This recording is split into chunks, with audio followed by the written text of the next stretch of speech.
7 footballers who went on to become successful politicians. 7. Roman Pavlyuchenko, Russia. Former Tottenham Hotspur midfielder Roman Pavlyuchenko failed to deliver under Harry Redknapp. However, he decided to stand in elections in Stavropol in 2007 representing Vladimir Putin's United Russian Party. He was successfully elected to the city council. He now plays as a striker for FC Arat Moscow. 6. Mark Wilmots, Belgium. Did you know that former Belgium head coach Mark Wilmots was once an elected senator? Yes, that's true. He was successfully elected to the Senate in 2003, but he resigned 2 years later. He was criticized, but he never looked back ever since. In 2017, Ivory Coast hired him to try to save their World Cup hopes, but a home game defeat against Morocco ended their hopes and he was fired. 5. Oleg Blokhin, Ukraine. In 2012, Oleg Blokhin guided Ukraine in Euros, which they co-hosted with neighbors Poland. In 2006, he helped his country to qualify for the World Cup, which was held in Germany. Blokhin is, however, not only popular on the field of play, he also tried out in politics. He was elected in Ukraine Parliament on 2 occasions. This was after playing for USSR for many years. 4. Gianni Rivera, Italy. AC Milan legend Gianni Rivera is yet another footballer who has enjoyed much success in politics after retiring from the beautiful game. He started off as a member of parliament. He was later appointed the Minister of Defense in the government of former Prime Minister Romano Prodi. 3. Kalle Johannesson, Faroe Islands. The Faroe Islands' former national team goalkeeper is perhaps the most successful legendary footballer in the world of politics. In 2008, he won the election to become the Prime Minister through Faroese Unionist Party. He is the only former footballer ever to become a head of state.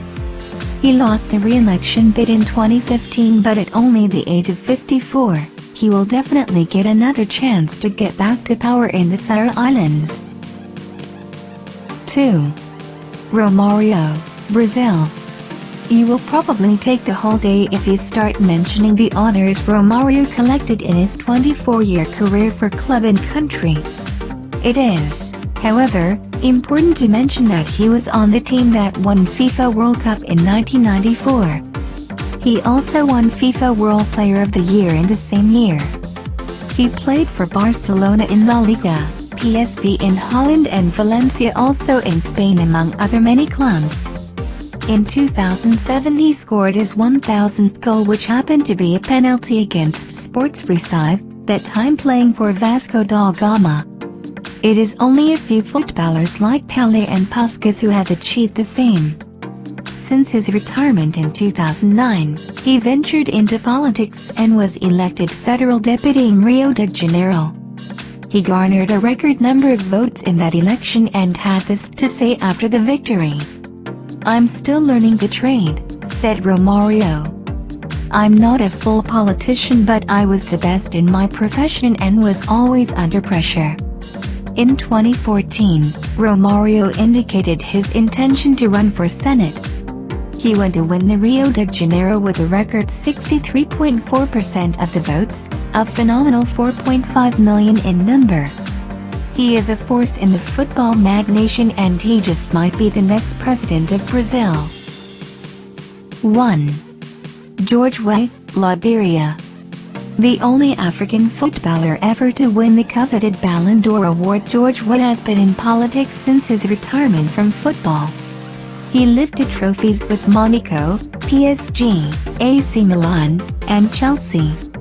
He also lifted FIFA Male Player of the Year, CAF Footballer of the Year 3 times, BBC African Footballer of the Year, among others.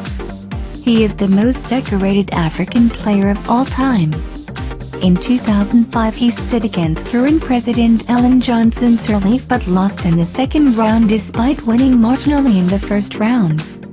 In 2011 he lost again to Sirleaf, this time as a running mate. In 2014 however, George withdrew his party Congress for Democratic Change. He garnered 78% of the votes to become the new senator from Montserrado County, beating Sirleaf's son Robert. In 2017, he managed to win the presidential runoff vote after failing to get enough votes to win it in the first round. He is now set to be sworn in as Liberia president.